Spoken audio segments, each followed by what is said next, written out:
memenuhi keinginan Pak Ketua, menghendaki bagaimana kalau Ahad terakhir dari bulan Syaban ini kita berbicara tentang puasa. Jadi saya bilang insya Allah kita upayakan. Makanya kitab yang saya bawa bukan lagi kitab tafsir, tapi kitab ensiklopedi. Judulnya Mausu'ah fi mastalah alaihi ahli tasawwuf irfan. Ensiklopedia tentang amalan-amalan yang diistilahkan oleh para orang-orang bijak. Saya tidak tahu persis kenapa persis sama permintaan di Kompleks Pemda kemarin subuh. Karena di Kompleks Pemda itu setiap Sabtu subuh. Persis sekarang ini menginginkan juga kita berbicara tentang puasa. Ya. Secara lugawi,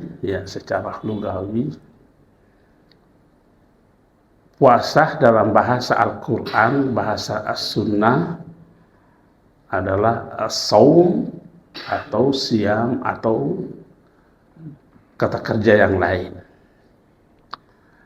Apapun bentuk katanya, apapun jenis katanya, semua ulama bahasa sepakat bahwa makna daripada saum adalah al-imsak. Al-imsak itu artinya menahan. Al-imsak artinya menahan. Sepertinya kalau kita mendengar kata imsak berbanding lurus dengan kata memilih. Memilih. Kenapa?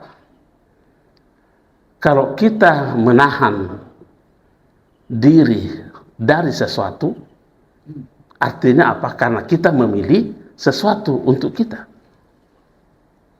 Kan begitu logikanya. Kalau kita menahan diri kita,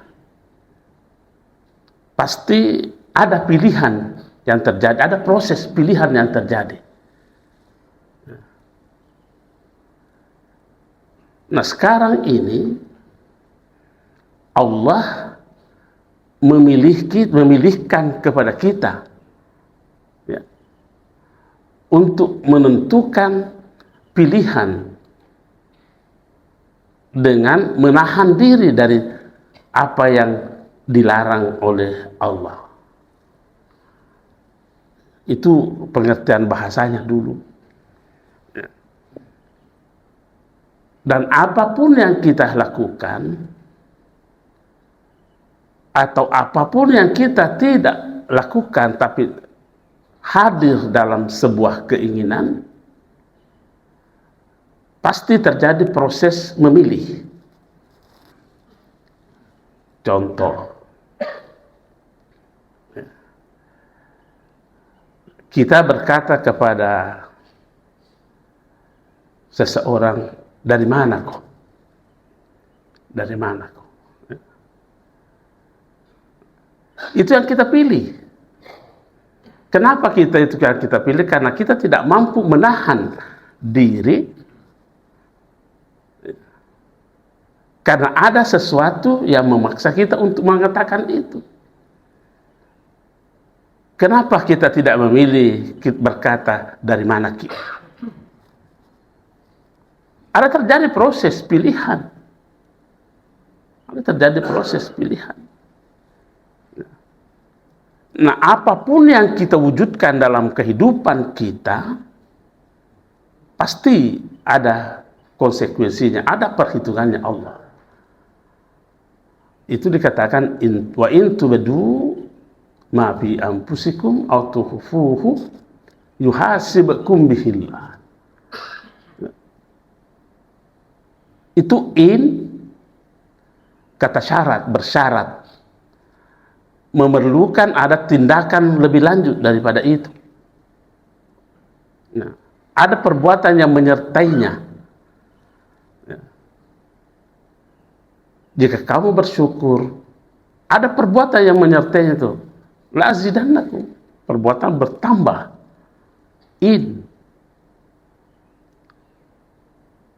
Beda dengan iza. Artinya tadi itu boleh jadi iya, boleh jadi tidak kita lakukan. Tapi kalau iza, pasti terjadi peristiwa itu. Jadi itu bedu, jika kamu menampakkan, berarti ada pilihan di situ menampakkan, ada yang kita tidak pilih, yang kita tidak nampakkan. Nah, sekarang persoalannya, apakah yang kita pilih itu sesuai dengan pilihan Allah atau hanya karena keinginan kita? Nah, Allah telah memilihkan kepada kita al-imsak. Jangan kau pilih ini atau ini yang kau pilih. Tahan dirimu dari ini. Jadi kalau ada yang melanggar, apa namanya itu? Nah, dari proses menjatuhkan pilihan atau dalam proses tidak menjatuhkan pilihan, tentu ada yang kita terima, ada yang kita tolak. Berbanding lurus itu Pak, itu menahan dan memilih.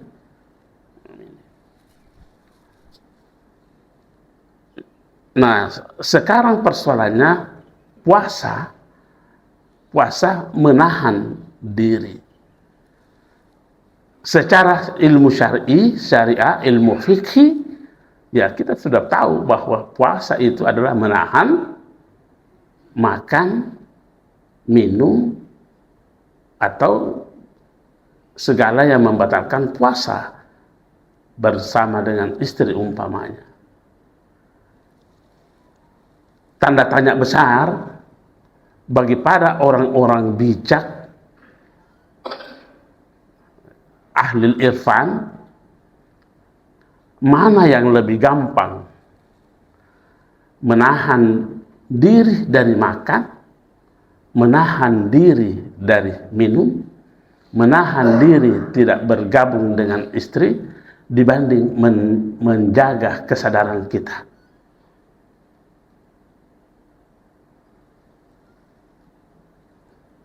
Jadi kalau hanya puasa yang kita terjemahkan menahan diri dari makan, menahan diri dari minum, menahan diri dari tidak bergaul dengan istri, terlalu lemah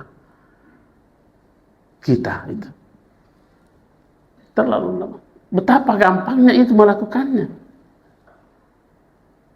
Oh, kalau begitu pengertian yang dikehendaki al-imsak di sini adalah bukan hanya itu.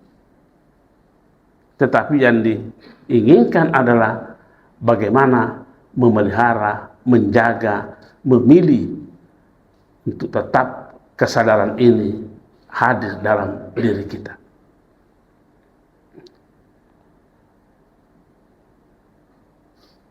Sehingga ulama-ulama kita berkata bahwa kita sebutkan namanya Syekh ini, Syekh Ahmad Ar-Rifai. Apa katanya? Puasa itu as-saum bukan hanya menahan makan minum dan seterusnya, tetapi saunul jawarihi wa saunul qalbi an kulli manafilil haqq, yaitu membentengi seluruh organ tubuh, baik yang berbentuk fisik ataupun yang non fisik, an kulli manafin lil haq, dari segala macam yang tidak dikehendaki oleh yang maha benar, Allah Subhanahu wa ta'ala.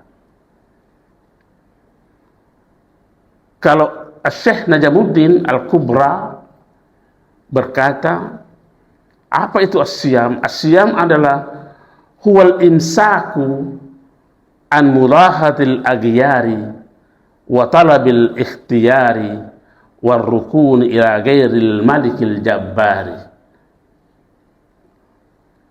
Apa itu puasa? Al-imsak an mulahatil aghyari, menjaga kesadaran untuk tidak terbawa kepada sesuatu yang al-aghyar, selain daripada Allah, artinya segala macam bentuk ciptaan. Itu yang pertama. Wa talabil ikhtiyari, menjaga kesadaran kita di dalam memilih pilihan. Kembali lagi tadi itu al-imsak, menahan berbanding lurus dengan memilih. Nah, sekarang ulama kita mengatakan salah satu puasa adalah imsaku talabil ikhtiyari, menjaga kesadaran untuk tetap memilih yang dipilih oleh Allah Subhanahu wa ta'ala. Kembali kita mau mengatakan, kalau hanya sekedar menjaga diri dari makan dan minum, terlalu enteng kita berpuasa. Tetapi kira-kira mana yang lebih berat? Al-imsak, mudahadah, menjaga kesadaran itu. Kenapa harus seperti ini? Karena ada kata-katanya Ali begini, puasa itu adalah ibtilaan li ikhlasil khalqi. Puasa itu kemampuan menjaga kesadaran dari berbagai macam hal-hal yang tidak memberi kontribusi positif dalam diri kita.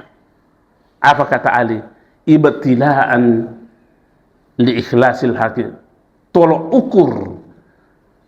ukur keikhlasan seorang makhluk. Kesadaran menjaga diri dalam memilih adalah tolak ukur sebuah keikhlasan seorang makhluk Allah. Mari kita coba membanding-bandingkan, kalau dikatakan menahan makan dan minum, apa sudah cukup menjadi tolak ukur keikhlasan kita?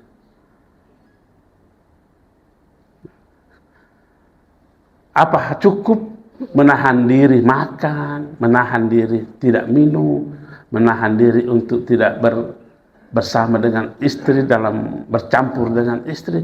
Apa cukup itu menjadi tolak ukur keikhlasan? Saya kira akal sehat kita berkata itu tidak cukup. Oh, kalau begitu puasa tidak hanya seperti itu. Makanya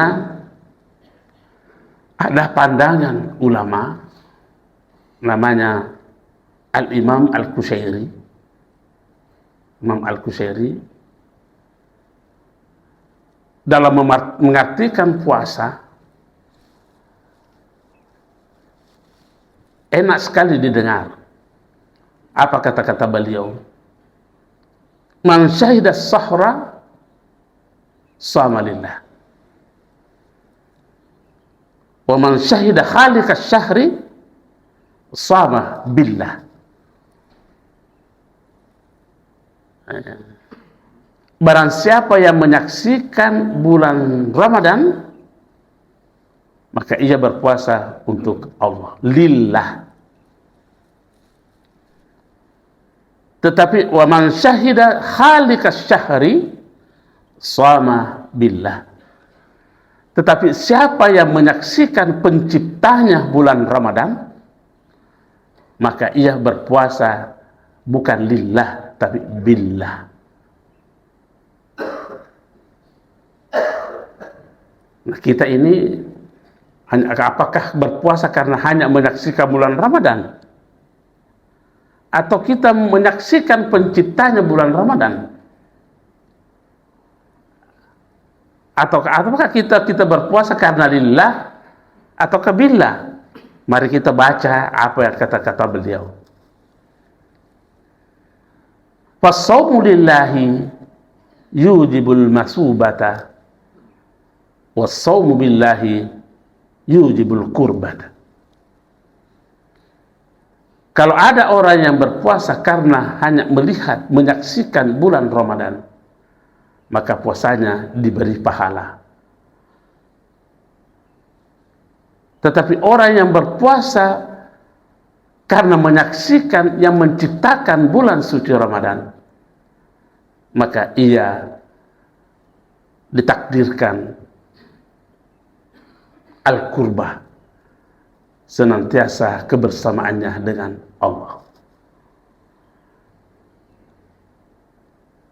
Nah, sekarang ini kita sudah bisa mengevaluasi diri kita. Berpuasakah karena menyaksikan bulan Ramadan saja, ataukah berpuasa karena menyaksikan yang menciptakan bulan Ramadan?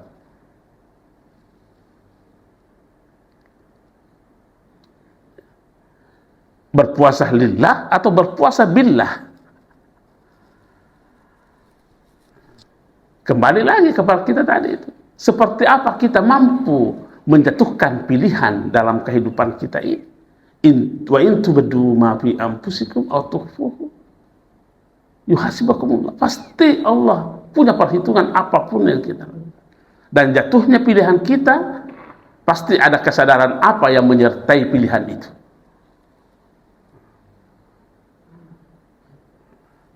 Yang kedua, kata beliau, untuk membedakan berpuasa karena menyaksikan bulan Ramadan ataukah karena berpuasa menyaksikan penciptanya bulan Ramadan.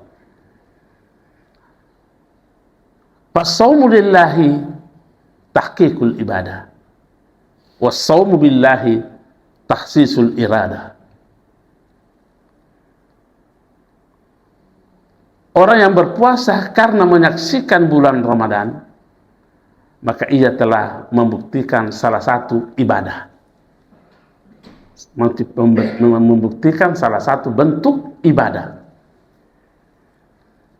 Tetapi yang berpuasa karena menyaksikan yang menciptakan bulan Ramadan, tahsisul iradah, itulah orang yang senantiasa memurnikan keinginannya.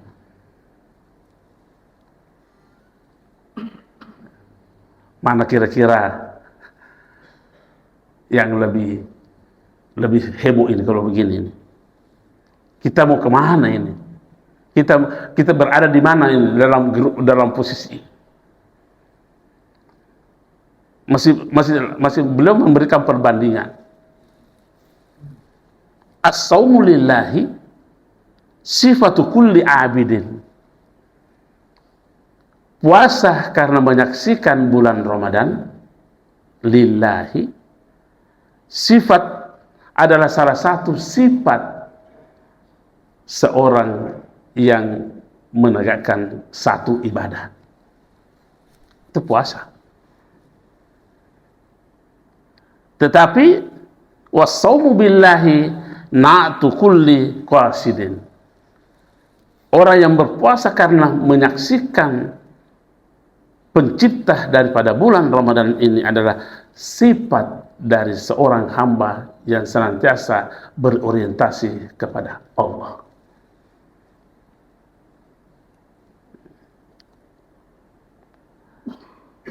Masih lanjut lagi beliau, wassaumu lillahi qiyamun bizzawahiri,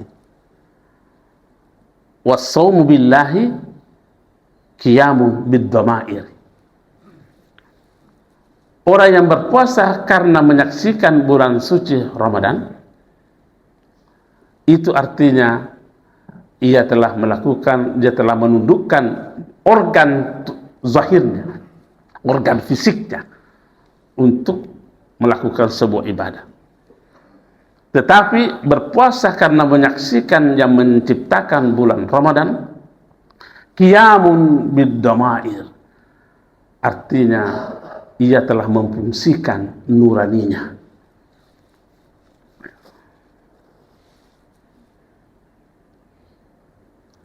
Saya mau mengambil kesimpulan dari pernyataan beliau ini, boleh salah, boleh tidak. Ini hanya kemampuan saya berpikir setelah membaca ini, apa yang disampaikan oleh Imam Al-Qushairi. Orang yang berpuasa karena menyaksikan bulan Ramadan, boleh jadi itu hanya melaksanakan sekedar menggugurkan kewajiban. Ya, menggugurkan kewajiban. Hanya melihat sebagai sebuah beban. Puasa menjadi taklif, beban. Sehingga dalam mewujudkan yang ditaklifkan, yang dibebankan, itu yang diwajibkan, itu ya yang penting terbayar kewajiban saya. Apakah ada nilai keikhlasan di situ? Kita diam.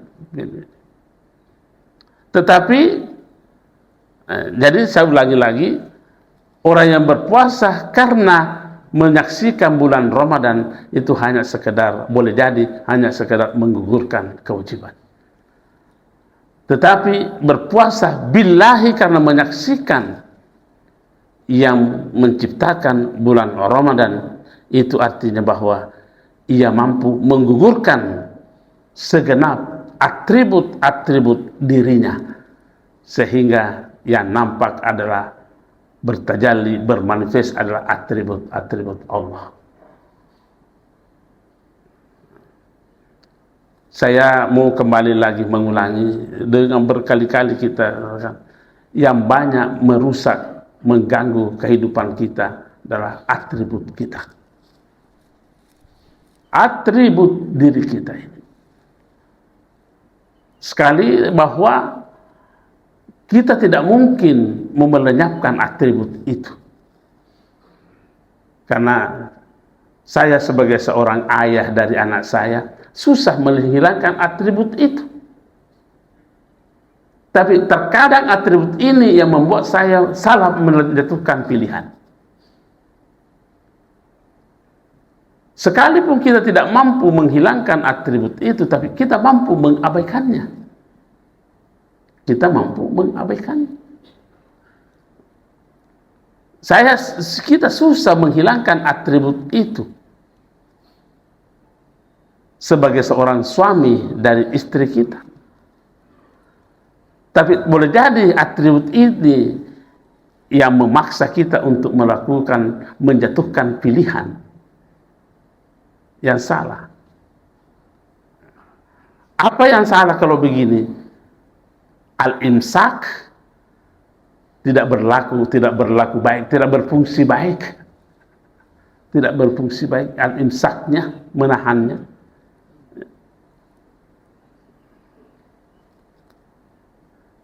Karena memang selalu saja janjikan al-imsak adalah menahan diri dari makan dan minum dan bercampur dengan istri. Terlalu kecil ukuran kita untuk menilai sebuah keikhlasan itu. Kalau demikian adanya puasa yang menyaksikan bulan Ramadan, bedanya dengan puasa orang yang menyaksikan yang menciptakan bulan Ramadan. Kalau orang yang berpuasa menyaksikan bulan Ramadan, puasanya adalah pada siang hari.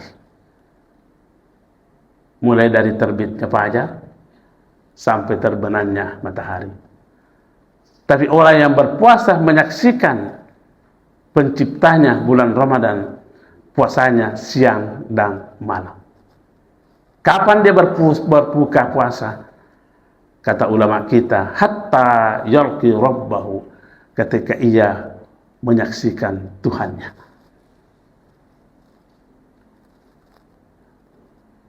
Kira-kira kita banyak-banyak puasa siang saja, Bu?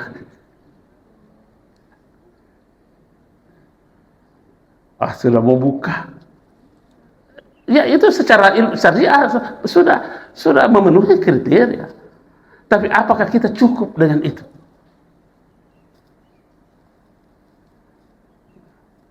Apakah cukup dengan itu? Ya kalau memang puasa kita hanya menyaksikan bulan Ramadan, ya kalau sudah terbenam matahari bukalah. Sudah bermacam-macam lagi dia lakukan. Kajili-jili misalnya sakit kedon, kenapa?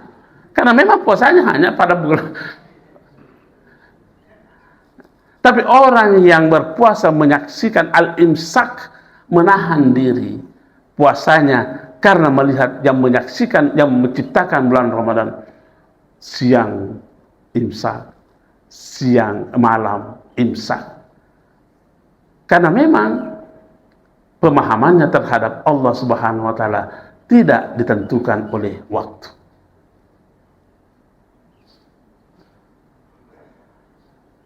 Kapan dia berbuka puasa? Beliau mengatakan, kalau ini yang ngomong ini siapa? Abdul Qadir Jailani. Di mana kitab itu disebutkan? Disebutkan dalam tafsir Lataiful Isyarat. Halaman berapa? Halaman 165. Siapa tahu ada yang mau baca-baca di situ, silakan baca. Lataiful Isyarat. Nah, kalau tidak ada, ke rumah masih ada di kitab Lataiful Isyarat. Ya. Dia katakan begini, Shaumus sahidi nahara. Itu seperti saya tadi terjemahkan itu. Orang yang berpuasa karena menyaksikan bulan Ramadan, puasanya hanya siang hari. Wa shaumul arifi, adapun puasanya orang yang memiliki tingkat kemarifatan al-arif, naharan wa laila, siang malam, wala fitra di saumihi, tidak ada buka puasanya sampai ia menjumpai Tuhannya.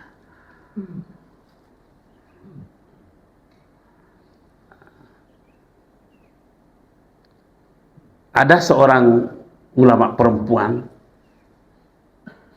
mengagumi ucapan itu. Akhirnya dia waktu dia membaca tafsir Lataiful Isyarat ini, dia kembali ke rumahnya, dia berkatakan begini, summa batada'tu bi suratil an'am.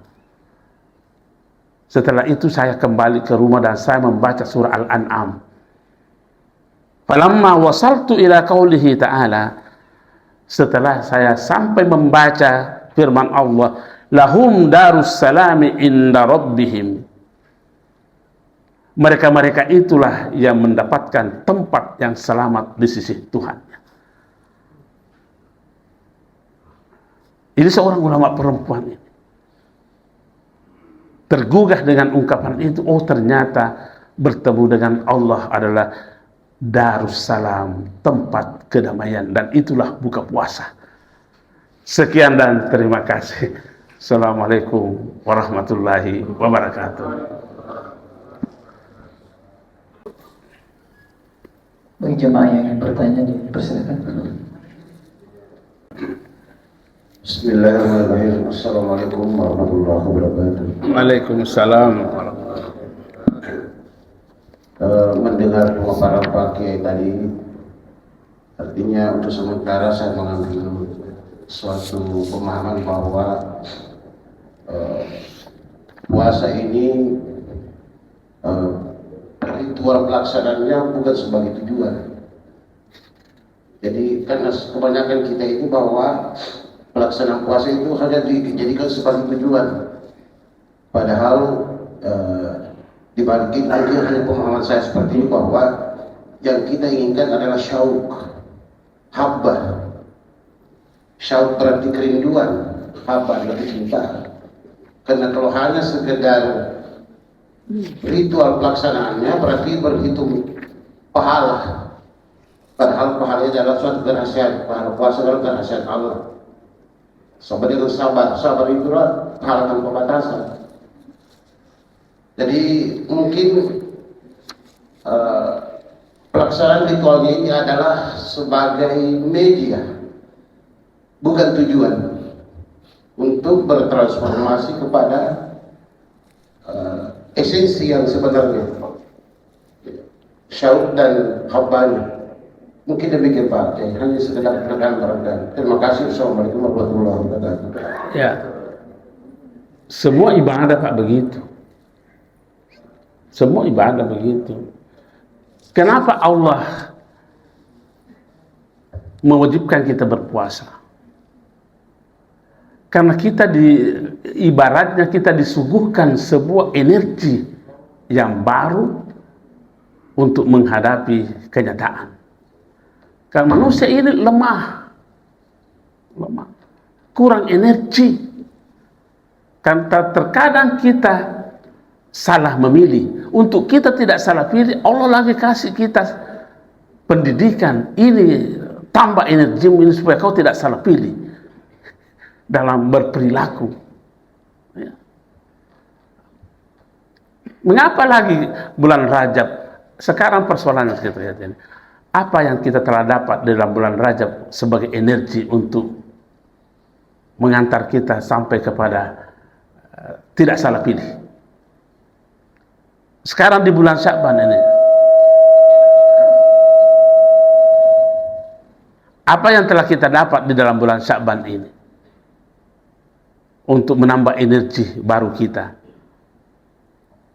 Bulan Ramadan, energi apa yang kita mau petik di situ untuk kita tidak salah pilih dalam pilih? Kenapa? Intubadu, karena apapun yang kau lakukan, apapun yang kau pilih mewujudkan, Allah punya perhitungan. Punya perhitungan. Jadi kita harus berpikir seperti itu. Makanya saya sudah berkali-kali mengatakan bahwa ibadah itu semulia-mulianya ibadah, tapi kalau tidak memberi kontribusi positif dalam kehidupan kita, bukan ibadah namanya. Salat saja, ini sudah berkali-kali kita bilang ini, salat saja semulia-mulianya tiang agama, tapi tidak memberi kontribusi dalam diri kita untuk melakukan yang terbaik, dan orang tidak melakukan menikmatinya itu. Nabi langi ki ora pasum pajak bawang mi. Kenapa? Karena itu tadi, salat menggugurkan kewajiban tok saja, tidak mampu menangkap energi-energi yang positif untuk menjatuhkan pilihan dalam kehidupan ini. Saya kira kan ini saya mau bacakan pendapatnya Syekh Najamuddin Al-Kubra apabila mengatakan as-sawmu huwal imsaku anil awhami syuglan li mahabbati rabbil anami. Jadi persis apa yang tadi dikatakan beliau itu, puasa itu secara fungsional al-imsaku anil awhami, menjaga, mengawasi angan-angan kita untuk tidak macam-macam muncul. Kenapa? Karena kita sibuk dengan kecintaan kita kepada Allah Subhanahu wa ta'ala. Pikiran tidak kemana-mana, tidak kejili-jili pikiran. Kenapa? Karena kita sibuk dengan cinta bermesraan dengan Allah Subhanahu wa ta'ala. Coba kalau kita bermesraan dengan istri kita, tidak ada urusan dengan Belanda, Pak. Tidak ada urusan dengan Belanda. Saya kira demikian, Pak. Ya. Saya bagi. Iya. Assalamualaikum warahmatullahi wabarakatuh. Berbicara masalah puasa, mungkin ini bahasa yang paling tren ada dibicarakan. Pemahaman tentang puasa yang bukan dipahami itu adalah seperti konsep pertama yang Pak Kiai sebutkan tadi, menahan lapar dan makan dan segala yang membatalkan puasa. Sementara penjelasan berikutnya yang saya pahami dari apa yang disampaikan Pak Kiai itu, puasa itu sesungguhnya ketika kita bisa memahami yang mencipta bulan puasa. Ketika kita bisa menyaksikan penciptanya bulan puasa. Nah, pemahaman yang dangkal tentang menyaksikan, yang umum kita pahami kalau menyaksikan seakan-akan kita melihat bulan puasa, mungkin ritualnya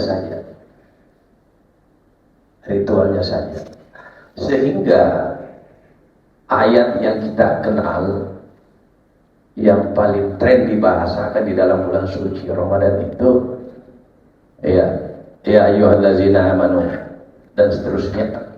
Nah, diwajibkan atas kamu berpuasa sebagaimana diwajibkan atas orang-orang sebelum kamu. Nah, konsep tentang puasa sebelum kamu, apakah pemahaman yang dimaksudkan itu seperti pemahaman yang awam dipahami oleh sebagian besar orang? Nah, kapankah sesungguhnya kita dikatakan berpuasa kalau berdasarkan dua konsep tadi? Jadi mohon penjelasannya Pak Kiai. Terima kasih. Assalamualaikum warahmatullahi wabarakatuh. Ya, yang pertama dulu kita selesaikan persoalan menyaksikan. Ya. Artinya apa? Bahwa orang yang menyaksikan pencipta bulan Ramadan, terjadi proses transformasi kesadaran. Kalau kita hanya terfokus kepada bulan Ramadannya, materinya bulan Ramadan, sesudah Sya'ban, sebelum Syawal, itu hanya materinya bulan Ramadan. Apa bedanya kesadaran kita dengan iblis kalau begini? Kan hanya menyaksikan materinya. Sementara malaikat bertransformasi kesadaran, bukan Adamnya yang dia lihat, tapi yang menciptakan Adam. Jadi itu warisan dari Adam, cara berpikir seperti itu. Nah, sekarang yang kita mau warisi siapa? Adam atau iblis? Nah, dan itu bisa terjadi. Artinya apa? Bahwa malaikat mampu mengabaikan atribut dirinya, karena mewujudkan atribut Allah. Kalau iblis tidak mampu. Apa? Adam diciptakan dari nur. Seharusnya ia lebih bangga dibanding setan, dibanding iblis, karena ia dicipta dari nur. Apa kata setan, iblis? Saya kan lebih bagus. Itu dia terjebak dengan atribut dirinya. Saya kan lebih bagus dibanding Adam. Sudah, atribut dirilah yang merusak ini iblis ini. Adam kenapa? Saya tercipta dari luar. Tidak ada apa-apanya dibanding dengan yang mencipta. Artinya apa? Atribut dirinya malaikat tetap ada, tetapi mampu mengabaikannya. Saya kira bisa dipahami ini, logika-logika dalam Al-Quran itu. Saya ulangi lagi contohnya.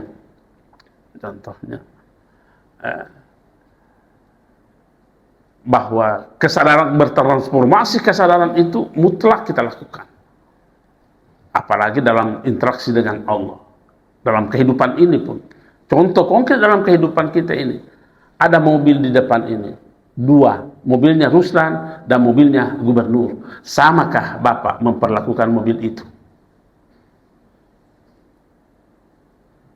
Ya, karena kesadaran Bapak berbeda. Oh, ini kesadaran pertama, mobilnya Ruslan. Tidak apa-apa sih. Oh, ini mobilnya Pak Gubernur ini. Itu kok tidak kasih Pak naik ke pangkatmu itu. Ya. Sudah kesadaran bervariasi, Pak.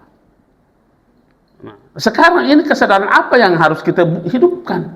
Makanya tadi dikatakan oleh Imam Al-Qushairi ini orang yang berpuasa menyaksikan bulan Ramadan, qiyamun bizzawahir, hanya praktek organ fisik manusia, tapi wasaumu billahi qiyamun biddamair, menghidupkan damair nurani. Nah, sekarang ayat yang Bapak tadi baca, yang nanti insya Allah banyak kita dengarkan nanti bulan Ramadan itu, kutiba alaikum siyam, di situ ada kata-kata la'allakum tattaqun. Artinya apa? Bahwa ini masih ada tirai ini, la'alla, agar kamu, apa otomatis berpuasa langsung mendapatkan Pak? Oh, belum tentu. Harus mampu melewati la'alla. Ya ayyuhallazina amanu kutiba alaikumusiyam kama kutiba alal ladzina min qablikum la'alla. Diwajibkan lakukan puasa apa? Untuk kamu mendapatkan energi takwa. Apa otomatis? Tidak otomatis, Pak. Tidak otomatis, karena bukan syarti. Kalau syarti itu, jika kau begini, maka akan begini. Nanti ini berpuasa, mudah-mudahan itu agar tidak otomatis. Kalau begitu kita hati-hati ini, jangan sampai kita berpuasa hanya menyaksikan bulan Ramadan. Sehingga la'allakum tattaqunnya ini kita tidak sampai kapan, baru kata la'allah. Bagaimana dengan umat-umat? Ini persoalan syariah, persoalan hukum syariat, masing-masing kaum memiliki cara tersendiri.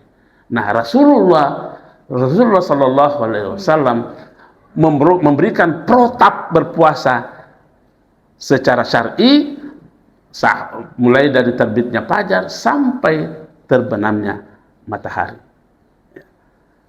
Itu yang secara syar'ihnya kita lakukan. Umat-umat yang lain banyak puasanya, tapi kita tidak tahu seperti apa puasa mereka. Apakah sama dengan, kalau puasa sama, yang jenis puasa sama, tapi menyikapi puasa berbeda. Ya. Hukum bisa sama, tapi menyikapi hukum bisa berbeda. Ya. Apa contohnya itu? Contoh takbiratul ihram. Ini bicara fikih lagi kita ini. Takbiratul ihram itu hukumnya wajib kan? Tapi menyikapi takbiratul ihram ini berbeda. Kalau Imam mohon maaf. Kalau Imam Ahmad, Imam Abu Hanifah menyikapi wajibnya takbir dalam salat, Allah santai. Ini. Imam Malik takbirnya menyikapi takbir Allahu Akbar. Ya? Imam Syafi'i Allahu Akbar. Sebut takbiratul ihram namanya ini. Imam Ahmad bin Hanbal Allahu Akbar. Hukum sama, menyikapi hukum berbeda. Jadi kalau begitu, jangan terlalu gampang kita salah-salahkan orang. Ini yang menjadi masalah kalau kita hanya baca takbirnya Imam Abu Hanifah, oh salah Syafi'i, oh salah Malik. Karena takbirnya di Abu Hanifah nggak tahu. Ini yang menjadi masalah, Pak.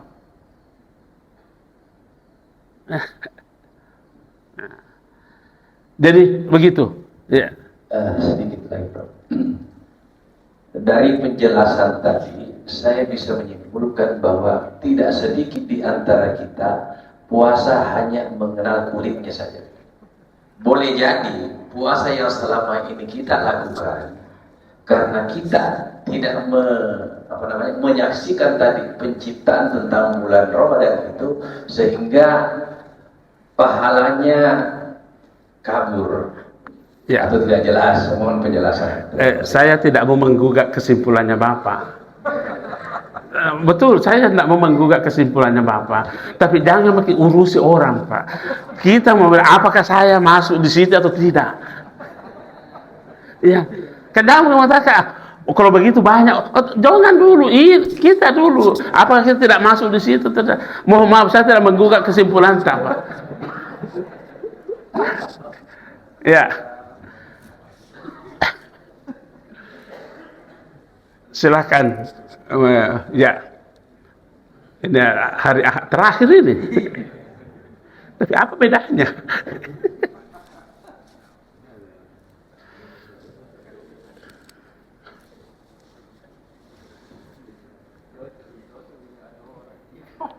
Bismillahirrahmanirrahim. Assalamualaikum warahmatullahi wabarakatuh. Waalaikumsalam. Izin Prof, mungkin ini masalah teknis. Apa saja yang kita harus lakukan agar kita terlihat atau tercipta bahwa kita melihat pencipta, bukan melihat melakukan ritual. Jadi saya minta apa saja yang bisa harus kita lakukan di bulan Ramadan ini. Terima kasih Prof. Sebenarnya yang mau dilakukan bukan hanya bulan Ramadan, ya. Bukan hanya pada bulan Ramadan. Itu tadi yang saya katakan bahwa semua ibadah-ibadah itu kita jadikan energi untuk bisa berada pada posisi menyaksikan penciptanya bulan Ramadan, ya. Tetapi secara konseptual Allah telah menjamin ala bizikrillahi tatmainnul qulub. Nah sekarang apa zikir itu? Saya berupaya mencari di dalam Al-Quran apa definisi zikir secara konseptual, saya tidak temukan. Hanya secara praktis. Hanya berkatakan berzikirlah kepada Allah di waktu petang dan siang. Berzikirlah kepada Allah sebanyak-banyaknya. Itu dalam Al-Quran. Berzikirlah supaya hatimu menjadi. Apa itu zikir? Tapi Rasulullah juga memberikan definisi tidak seperti konseptual. Secara praktis, karena memang zikir tidak ada bahasanya Pak. Kita mau bilang apa? Kita mau malah mengingat. Apa yang kita mau ingat? Nah, Allah melarang kita, Allah sendiri yang melarang kita untuk mengingatnya. Mengingat kenapa? Mengingat itu adalah proses akal. Allah berkata, allazina yazkurunallaha bla bla bla wa yatafakkaruna fi khalqi. Itu dua kata kerja di situ. Ilmunya senior ini. Yazkurunallaha, objeknya apa? Zikir, objeknya apa? Allah. Wa yatafakkaruna, berpikir, objeknya apa? Khalqi. Jadi kalau itu yang kita fungsikan, jatuh-jatuhnya kepada makhluk. Apa kita mau seperti itu? Jadi kalau begitu saya mau berkata, silakan dibantah bahwa zikir sesungguhnya tidak ada bahasanya Pak. Makanya Nabi SAW mengatakan zikir adalah kusifan nur cahaya yang dicampakkan, yang dititipkan dalam diri seseorang. Nah sekarang ini, apakah nur ini bersinar atau tidak? Gampang ditahu. Kalau banyak orang kejil-jil, oh berarti tidak bersinar nurnya ini. Karena sembarang pegau. Tidak terang apa yang dilakukan. Dia tetap berada dalam kegelapan. Sehingga tidak mampu melihat kesalahan sekecil apapun. Tidak mampu melihat kebenaran sekecil apapun. Kenapa? Nurnya yang dititipkan oleh Allah pada dirinya tidak berfungsi. Kenapa tidak berfungsi? Kurang zikirnya. Kurang zikirnya. Rasulullah memberi definisi begitu. Yang dititipkan, nur yang dititipkan oleh Allah dalam diri manusia. Untuk apa? Karena banyak hal-hal kesalahan. Saya susah dilihat. Saya mengulangi hadis ini, bukan hadis kursi. Hadis ini yang saya menjadi favorit ini, hadis ini karena saya terima langsung dari syekh saya waktu saya masih di Masjidil Haram mengaji, bahwa kemusyrikan di kalangan umat Muhammad lebih tersembunyi, lebih halus dibanding tersembunyinya seekor semut hitam di atas batu hitam di tengah kegelapan malam. Magar sedih. Apa yang bisa melihat itu? Itulah yang dititipkan oleh Allah, nur. Sekian dan terima kasih.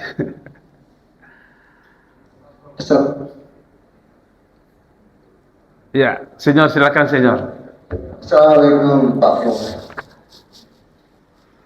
Jujur saya katakan Pak Kiai, menarik sekali kita punya materi hari ini, pagi ini. Saya sebagai tenaga pengajar di kampus, susah saya menghadapi banyak sekali kendala-kendala yang saya hadapi Pak Kiai, dan saya mau tanyakan sebentar tentang Pak Kiai. Contohnya, kalau saya mengajar, banyak mahasiswa yang bertanya kepada saya, khususnya mahasiswa.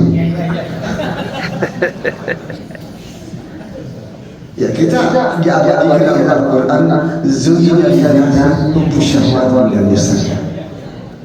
Sementara Allah memberikan manusia itu potensi, yaitu sensor memori. Jadi ketika mahasiswa bertanya, kadang-kadang mahasiswa minta pertanyaan, ya, jadi bertanya macam-macam modelnya. Namanya ada nur, ada apa, pokoknya ada. Dan mereka cari. Pertanyaannya, bagaimana cara khususnya di bulan puasa Ramadan menyikapi sehingga dan jelas pakai kalau saya kembali ke rumah bayangannya masih ada membekas, dan itu secara psikologis ya memang sebagai manusia untuk sensori memori bahkan biasa langsung masuk ke dalam memori. Sekian terima kasih. Ya. Selalu terjadi. Tadi Bapak mengatakan sensor memori ini harus berfungsi, Pak. Dan Allah tidak melarang kita untuk melihat yang indah. Ya. Adakah ayat melarang kita untuk melihat yang indah-indah? Tidak ada larangan untuk melihat yang indah, tetapi jangan terkonsentrasi di situ. Alihkan kesadaran kepada yang menciptakan keindahan.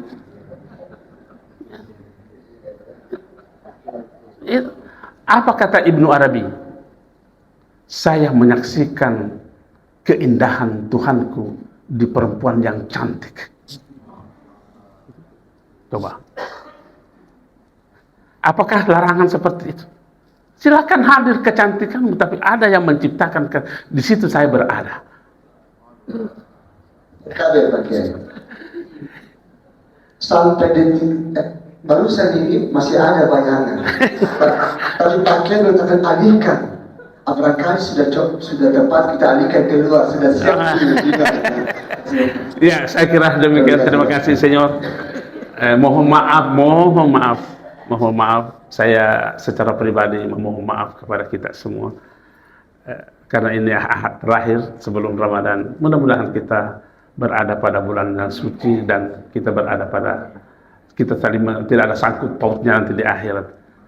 Mohon maaf setulus-tulusnya. Kalau Bapak tidak usah minta maaf, karena sebelum salah saya sudah maafkan. Assalamualaikum warahmatullahi wabarakatuh.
Setempatnya menyendiri.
Pak Kiai siapa tahu tambah songkok.